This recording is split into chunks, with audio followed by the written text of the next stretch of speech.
part of our report, sir. Who did the survey? Anong pangalan ng company? Is it a legitimate company? Is that a company that I would say can be trusted or may credibility? Mr. Chair, Kasi I'll tell you why, Attorney Guadis. Kadalasan ng mga tao na nagpapasundo ay sa mga sulok-sulok sa loob ng mga subdivision, sa mga lugar na kung saan hindi dumadaan yung mga jeep at tricycle ang nagpo-provide doon, TODA. So para sa akin, malaking epekto talaga sa tricycle. Of course, apektado yung mga jeepney. Pero, di ba, nagpapasundo, di ba? So kung nagpapasundo yung mga pasahero, siyempre hindi sila dinadaanan ng jeep. Kasi kung dinadaanan ng jeep yung kanilang bahay, di na sila sasakay ng motorcycle, taxi, mahal, yung jeep dumadaan na mismo, convenient, paparahin ko na lang. Kaya sila nagpapasundo kasi walang dumadaan na jeep doon. Kasi kung hindi tricycle lamang ang pwedeng dumaan sa kanila. So that's why, having said that, apektado talaga yung mga tricycle drivers dito. That's why I still want that implemented, yung napag-usapan natin, si Yusek Ortega ng DOTR, na pag-aralan nyo kapag meron ng TODA sa isang lugar, iban na doon sa rotang yon ang pagpasok ng motorcycle taxi. Parang sa gayon, everybody happy. Yung yes, mga we tricycle will do drivers that. natin naman, maging maayos ang kanilang hanap buhay. We will do that, Mr. Chair. Anyway, this is just a pilot study as format. So as soon as we get here, as soon as we finish this hearing, sir, we will reformat it. That would ban MC taxi in other areas. But as of now, Mr. Chair, talagang may stop na ho kami sa accreditation ng motorcycle taxi. Okay, thank you. Alright, meron pa gusto magsalita? Isa lang, tatanungin ko lang po. Ulit, sino po ang nag-survey? Please, sabihin nyo yung katotohanan. Ang nag-survey, kayong motorcycle taxi. Dahil nagtanong kayo sa terminal namin ng tricycle. At nung tinanong namin yung nagsusurvey, taga saan ka? Self-serving yun. Self-serving, taga Move It ako. May taga Joyride. Kayo, inutusan kayo. Huwag kasi kayo magsinungaling. Sabihin nyo na rito, kaya tayo nagkakagulo eh. Kami nalalaman namin dahil may mga TODA president kami bawat lugar. Kaya nga sa teatong kanina, Mr. Lim, how credible is the hindi company nila that masagot. conducted the survey? Hindi po nila masagot, Mr. Chair, kasi yun ang totoo. Mr. Chair, the survey was done by LTFRB through apps. Yung mga naglagay po kami sa apps, and then we asked them to come up with some answers to specific questions for a limited period of time. Okay. Mr. Lim. Kami po ang gumawa ng survey, Mr. Chair. Okay, thank you. Thank you, Attorney Guadis. Sino pang gustong magtanong? Sir, thank you, Your Honor, for inviting us here. Ako po si Ginoong Patrick Climaco, Secretary General ng Consumer at Mamamayan-PH. Sir, meron po akong dalawang gustong i-point out. Yung una po, yung pong pahayag po namin na suportado po namin itong mga ganitong pagkilos po, na sana po ma-establish na po into law yung pong instead na provisional, ma-establish po na magkaroon ng ano po ba yung dapat na proseso po natin doon sa bilang ng mga motorcycles, taxis. Kasi po, simple lang naman po yung hiling po namin bilang mga consumer na makapasok at makauwi po sa amin sa mga aming mahal sa buhay. Although mas mataas po ito kaysa dun sa pagsakay po ng jeep, pagsakay po ng bus, mas mataas po ng konting pamasahe. Pero ang importante po dito, mas mabibigyan po ito ng maginhawang paglalakbay po sa aming mga consumer. Yun lamang po. Tas Senator, may isa pa akong concern.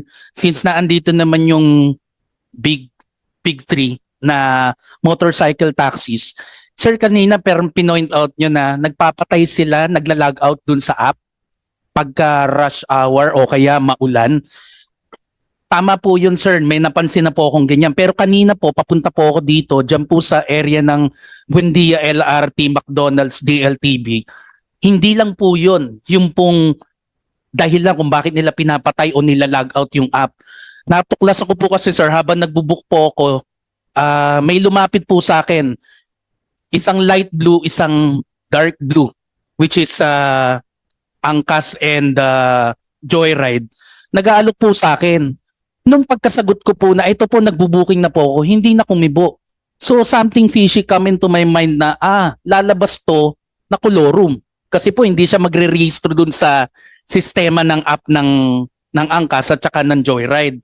Paano po kaya ang mga mekanismo para maprotektahan po yung mga mananakay na katulad po namin? Kanina po sir, nabanggit nyo may nagreklamo sa inyo na Angkas, rehistrado talaga tapos muntikan pa siyang mahalay.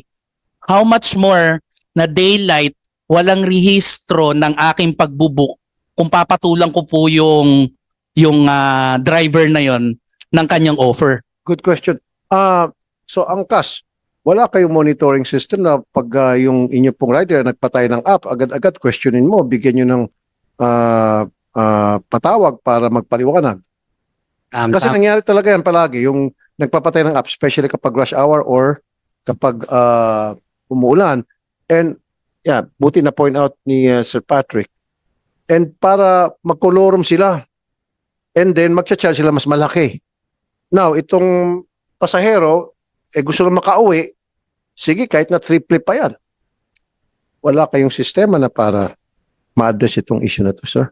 Maraming salamat po, Mr. Chairman. Actually po, meron kaming fraud detection system. Chine-check po namin kung yung frequency na pagsisirado ng offline tas pag-online, meron pong algorithm yon na nagde-detect na kung ginagawa niya ng madalas, ibig sabihin either nag-check siya ng price para malaman yung presyo, yung basehan ng presyo, tapos ino-off niya yung app para maghabal-habal. So na-check po natin yung meron na po tayong mga na-ban based on that. Pero sir, mataas ang insidente ng pagpapatay ng app during rush hour. Hindi mo na-observe yan? During mga umuulan-ulan. Sir, actually po kami po sa experience po namin for peak hour at for pag umuulan ng konti po basta hindi po typhoon, actually yung drivers po namin tumataas po yung online. Tumataas po yung online bikers namin on the road. No, sir. Opo. During peak hours at kapag umuulan, no drivers available. Palagi yan. Mga-staff ko. Yan palang reklamo ng mga staff ko. Sasabihin, no drivers available. Oh. Tama po yan, sir. Kasi maging sa Grab, ganun din. Pinapatay yung apps. Di ba? Ito si Mr. Baka may kasagutan si Mr. Malungsod. Sir, amin na kami, sir. Ha? Sa tagal kasi ng pilot run, gumugulang na yung mga rider. Mhm. Ang tagal nyong i-regular to, gawing batas to, nakakaisip na yung rider ng bagay na papabor na sa kanila. Aha. Ang tagal Yan, na kasi umami ng panahon eh. Nakikita namin, 2017, 40 pesos lang ang gasolina. 50 hanggang 60 na ngayon. Hindi naman tumaas ang per. Ngayon, ang mindset ng rider, magulang kayo Mga malalaki na yung kumpanya, di pa kami kikita sa inyo ng libo. Ang ginagawa ng rider, nanggugulang na rin. Gulangan. Total, di nyo naman kami mahuhuli. Mhm. Puro lang kayo pilot study. Dalubhasa na nga ako eh. Sa Okay. tagal ng pilot study, graduate na ako. 4 na taon. Magmamasteral na. Tapos nagtataka ngayon bakit walang booking, ba't naghahabal, ang tatalino natin sa gobyerno eh. Mas matatalino yung nasa kalsada. Mhm. Kami yung nagsiservisyo eh. Ayaw nyo makinig sa amin, di gagawa kami ng para kumita kami ng mas malaki rin. So, Kung hindi natin po ililigal to, ilang taon na, si Ariel nga eh. Tumanda na rin eh. So, sino sinisisi mo dito? Gobyerno na po. Ang tagal na ng pilot study. Ang sabi noon, nung nag-uusap kami, pilot study, 6 months to 1 year. 5 taon na po, masteral na. Mano man lang sana, sir, every now and then, nagbabago ng LTFRB chairman eh. Dati ang humuli pa sa amin, si Lisada. Sino sinisada? Dating spokesperson ng LTFRB. Spokesperson, siya, chairman, yung Board member. Ba't kayo hinuli? Kasi illegal daw po kami. Yun lang alam namin na hanap buhay pag bumotorsiklo eh. Matagal na yung habal-habal eh. Wala pa sila sa gobyerno, may habal-habal na eh. 2009, may habal-habal na. Pinopost na ni Congressman H. Durano. Hanggang ngayon, namatay na si Representative Raul Delmar ng Cebu. Andiyan pa rin yung panukala na yun. Nananatili yung pilot run eh. Hindi ko malaman kung patalino tayo o pamangmang eh. Attorney Cuadis, pakisagot lang. Or you want to answer that? Mr. Yusek, Chair. Teka. Sasagot naman po si Chair Guadis, but ano tawag po dito na nagugustuhan ko yung sinasabi ni Mr. Maglunsod because basically yung po yung reality on the ground. Eh syempre po, it's connected sa amin, sa gobyerno, sa ating mga big players, and with due respect even sa ating pong proseso sa paggagawa ng batas, siguro it's a wake-up call in such strong statement po, no? But we appreciate that. So, Chair Guadis, please. Mr. Chair, when I came in, the pilot study is still on process. We submitted the final report. Both houses, Committee on Transportation for both High Senate and the lower house. When was it submitted? We submitted the report to your office, I think, about 3 or 4 months ago then, under the chairmanship of Senator Grace Poe. The committee report for the... We will submit now if... Can you submit it to us? Yes, of course, Mr. To Chair. me, to my We office, have an because I'm the new available chairman? copy. Yes, Mr. Chair. Okay. The version for the lower house was submitted. In fact, the lower house had already passed the bill on its third and final reading, and then inaangat na po sa Senate for the Okay. disposition of the Senate. So ang bola ho ngayon nito is in the Senate, Mr. Chair, and Okay. if you haven't received one, I can give you one today. I have Okay. a soft copy which I can furnish you. Mr. Maglunsod, thank you so very much for raising that issue. And I didn't know na may problema din pala dito sa side ng legislative, yung paggagawa ng batas at nasa Senate. And bago lang po akong chairman ng transport. So baka na-overlook lang yon. So I'll look into it. I'll make sure na the ball will start rolling again. Paliwanag ko lang sir, kasi dati pumasa na yan sa Congress, 17 Congress, pasado sa Congress. Hindi pumasa sa Senado. 18 Congress, pasado daw sa Senado. Hindi pumasa sa Congress. 19 Congress, pumasa sa Congress. Sa Senado po ngayon, hindi na naman. Kasi sir, yeah. Kada mag-election po, lagi kami nagagamit mga rider. Lagi kami tinutulungan pag tuwing election. Pagtapos ng election, hindi na kami natutulungan. Iwan na naman po kami sa ere. may mga, okay, let me explain to you a little bit on how it works sa pagpapasa ng batas. In fact, ako mismo nakaramdam niyan. Yung pinasa ko yung Magna Carta for Seafarer. May dadaan kang proseso, first reading, second reading, third reading, and then after that, then ipapasa mo yun sa Malacanang for signature. May mga lobbyist kung tawagin na para harangin yung bill na yon, especially kung may mga apektuhan na ibang sektor. So, magkakaroon ng lobbying. So, ako, fortunately, nalampasan ko yun at naipapasa ko yung Magna Carta for Seafarers. Now, I'm gonna do it again one more time. Titignan ko yung batas na yun once na na-submit sa akin yung sinasabi niya, Tony Guadis, yung report.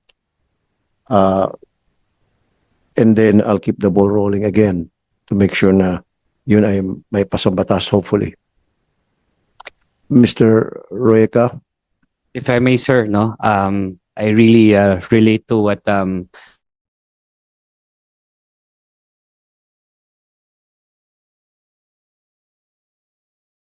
gobyerno. 2017 nasarado po kami. 2000 natapos, we went to the courts, we got injunction, then umabot po sa Korte Suprema, then napapayagan po kami ng 2018, nasarado po kami ng 2019 ulit, napayagan po kami ng 2020, nagka-pandemic naman po. Tapos 2 taon po kami binbin, tapos 2022. So talagang malaki pong paghihirap yung dinaanan namin para sa mga bikers. Nakailang ano po kami, nakailang rally, lahat na po ginawa namin. Tapos parang, you know, yung bill lang po, paulit-ulit na lang po yung usapan eh. Parang nagre-rewind all the time. And masakit po kasi nakikita ko po yung mga bikers ko araw-araw, 'di ba? Parang promise ako ng promise sa kanila pero hindi naman po siya natutupad. But I think also as we progress to this pilot, Mr. Chair, marami po rin po naapektuhan, Mr. Chair. As we progress to this pilot, ngayon po may mga issues na with the TODA, tapos hindi ko po alam yung ano nyo sa jeepney. So we hope talaga po na magkaroon po tayo ng magandang usapan on the road kasi malaking-malaki na po yung hanay ng mga habal-habal. And maraming salamat po, Mr. Chair. Hindi nyo po alam yung pinagdadaanan namin na nandito kayo na china-champion nyo kami kasi yeah, it's been really hard. 8 years na po. At Thank you, tuloy-tuloy lang po. 8 years. As a matter of fact, gusto ko na po idalhin ito sa TWG, but I was told by my chief of staff na gusto raw ni JB ng isa pang hearing. So siguro bilisan natin yung isang hearing, and then after ng isa pang hearing na request ni Senator JB, then didiretso ko na sa TWG. Okay, how's that? Okay, meron pang mga hindi pa napagbigyan. Si Mr. What's your name, sir? Jobert Balajos from the Motorcycle Rights Organization. Go ahead po, Sir Jobert. The floor is all yours. Mr. Chairman, thank you. Thank you for your reaction to Mr. Maglunsod.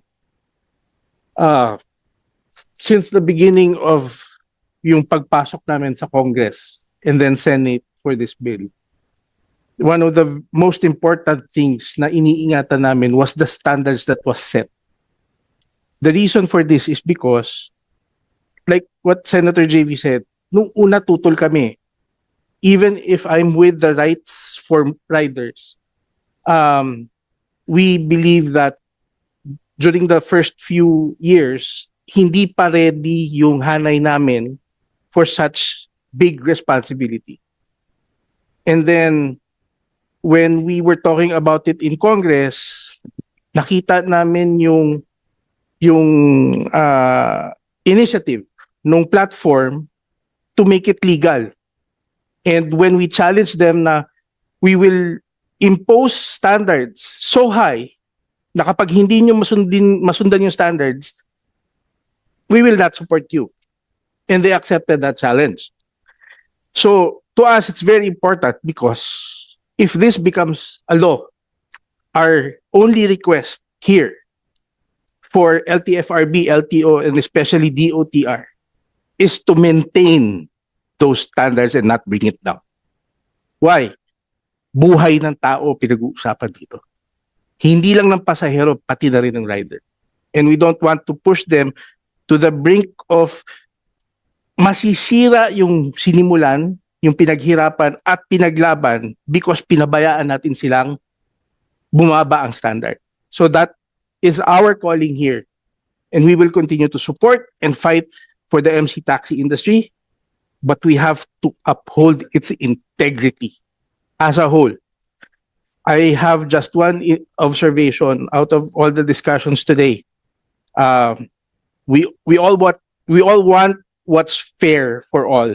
And what we noticed kanina na hindi masyadong napansin and nagulat nga ako, dati kasi puro speculation lang, we all know that Move It has been acquired by Grab. That was publicly announced. And then we heard that Grab Bike is also entering into this industry. Our question here now is, isn't that double franchising? Why not operate as one entity if you have one owner? LTFRB. Thank you, sir. Very well said, Mr. Jovert. You couldn't have said that any better. Thank you for that statement and your opinion and observation.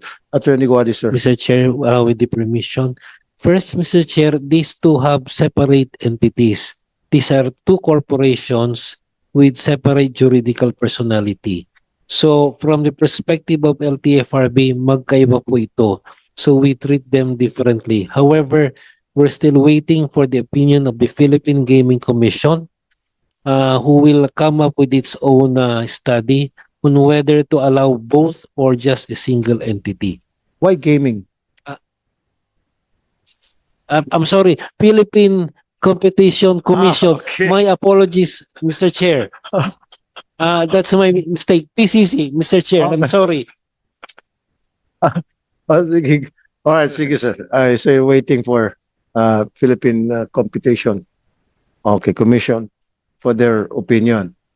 Okay. And Philippine, Commission? Yes, Mr. Chair. We will, along with our reply to them, we will send your office a copy of the same, Mr. Chair. So Philippine Competition Commission, right? Yes, Mr. So kailan kayo magpapalabas ng inyong opinion? Make it official para naman tulad ni Attorney Sir Jobert, maimpurmahan siya at sila pa, mga stakeholders dito. I cannot commit on the timeline, Mr. Chair, but I will get back to you within the day, Mr. Chair. Why you cannot commit for the timeline? Nasa gobyerno tayo, kailangan magbigay tayo ng commitment para malaman ng taong bayan kung kailan tayo pwede umaksyon at kailan sila mag-expect ng ating action. No, I'm not gonna accept that. You give us the timeline. When? Within 2 weeks, Mr. Chair. Within 2 weeks. So that means after Christmas, Before 20th na lang, Mr. Chair. Before po? session break. before 2 weeks, sabi mo eh. So next week, Mr. Chair. Also Before- next week, before 1 week. 20th. Very good. Okay, so after 1 week, we'll get back to you to make sure na ma-fulfill mo yung promise mo sa amin. That's, ganun ka dapat magtrabaho. Ganun dapat tayo sa gobyerno magtrabaho. Hindi yung we cannot commit, hindi pa namin alam. No, as soon as possible. No, that's not acceptable. Dapat magbigay ka ng araw o date, time frame, para kapag dating ng araw na yon, babalikan ko kayo at hindi nyo nagawa yung trabaho, tatamaan kayo sa akin. Ganun lang dapat tayo magtrabaho, right? Para sigurado. Alright? Okay. Meron pa gustong isang Mr. Chair. si Mr. Jobert, again, one more time. Last follow-up po, sir. In our observation kasi during the time of the first TWG, where myself, Mr. Ariel Lim was also a member, during those times, plansado yung mga problema eh. Before we even before a decision is even passed.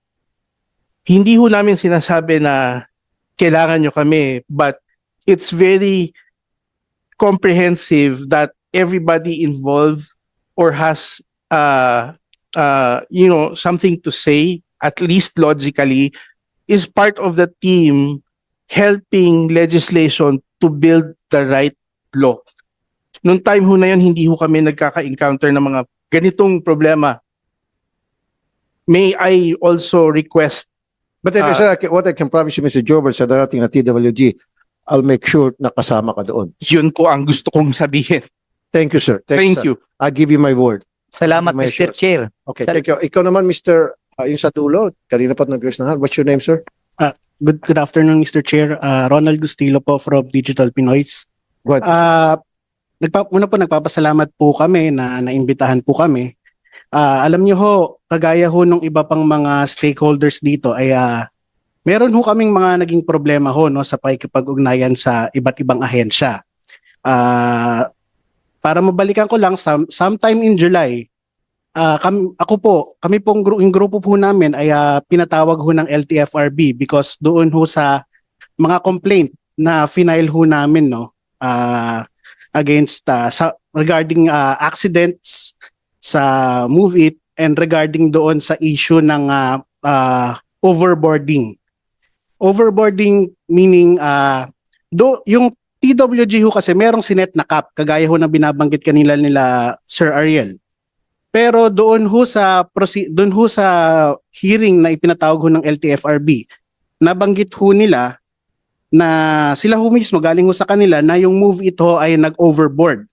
If I'm not mistaken, during that time, July this year, ang allocation lamang ho ng Move It sa Metro Manila ay 7,000. Pero ang isinubmit ay 17,000. Meaning to say, meron hong 10,000 unit na overboarded, which is, short to say, kolorum ho dapat yon. Kasi lumagpas ho sa capping. How did you know about this, sir? Paano mo nalaman?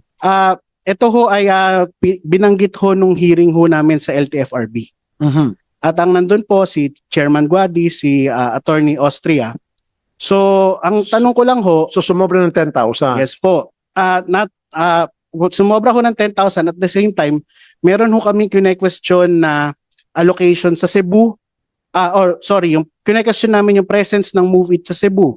Because during that time, meron hong nangyaring aksidente sa Cebu na kung saan yung rider ho ng Move It at yung pasahero niya na involved sa aksidente at namatay. At nung panahong yon supposedly ay wala pa ho sila dapat sa Cebu. So kami ho, anong ba na ho ngayon? Disyembre na ho ulit. Nagtataka ho kung ano na ho yung nangyari. Kung pinapayagan pa rin ba ho nila, yun hong mga overboarded na riders. Pero don't get me wrong, gusto ho natin ng kabuhayan para sa lahat.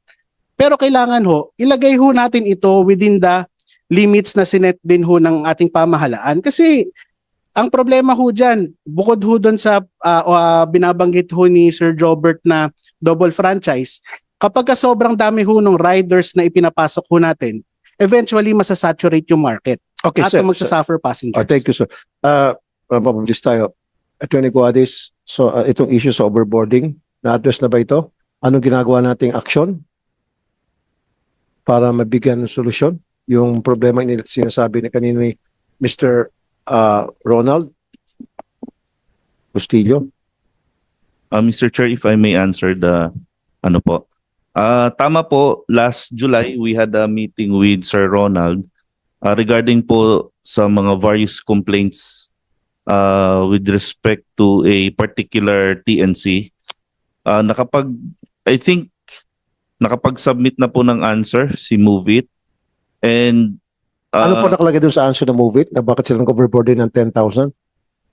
units? actually, Mr. Chair, yun po kasing answer na marami po kasing issues, and yung answer po ng Move It, if I may just furnish a copy kasi medyo marami pinag-isa-isa, pinagsama-sama na Pero po you should nila have yung mga analyzed it and you should have after analyzing it, then at least masabi mo na saan ngayon kung ano talaga ang reason ba't silang overboarding. Why were they allowed? Basically, Then what did you do to stop it? yes, Mr. Chair. Was there any sanction given? As of now, wala pa pong Bakit wala? resolution. So bakit walang resolution? Gaano katagal na to? Yes, Mr. Chair. I'll have to confer with Sir Ronald if we have kung nagkaroon po kami ng conversation, if he wish to reply to the answer. No sir, of pinapahaba mo. Yes, Pakisagot sir. ng tanong ko, ano pong ginawa niyong solusyon, aksyon, dito po sa sinabi ni Sir Ronald na nakarating naman sa inyo, nagmihiring pa kayo sa LTFRB tungkol dun sa overboarding na more than 10,000. So anong ginawa niyo nung malaman niyo na meron palang ganitong overboarding, sumobra-sobra yung Move It? Ano ang ginawa niyong aksyon? Sa ngayon, Mr. Chair, No, hindi sa ngayon. Ano ang ginawa niyong aksyon? Isang tanong, isang sagot, sir, please. we have already pinoint out na po namin sa Move It yung issue of overboarding. Ang position po ng Move It is that wala pong black and white as regards sa capping. Hindi, alam niyo naman na nag-overboarding na. Sobra na eh. So, ang gusto ko malaman, ano po yung ginawa? Pinaikot mo ako, sir. Come on, sir. Mr. Austria. Hindi ako pinanganak kahapon, okay? Baka ikaw, kanina ka lang pinanganak. Kasasabi ko lang na pinag-usapan nyo sa LTFRB na inaamin nyo na merong overboarding na 10,000. Ayan sinasabi nga ni Mr. Ronald. Ano ang ginawa nyo? Anong hakbang? Meron bang naparusahan? Meron bang nasanksyon? Meron bang namultahan? Etc. Ganun lang po yung sagot.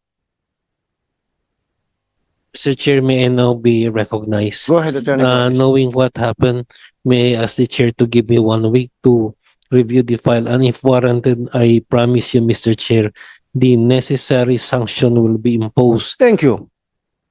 So, I'll give you 1 week. 1 week is when? Of course, Mr. Chair. That would be, if today is Tuesday, that would be next Tuesday, Mr. Chair. You'll have our report with the appropriate recommendation for the appropriate sanction. Thank you. Yan ang gusto ko. Thank you, Mr. What's your name again, Sir Ronald? Ronald Gustillo po. I salute you, sir. See, kung hindi pa Thank you nagsalita si Sir Ronald, hindi pa natin maangkat itong mga baho rito. Sino pang gusto magsalita? May gusto expose na baho?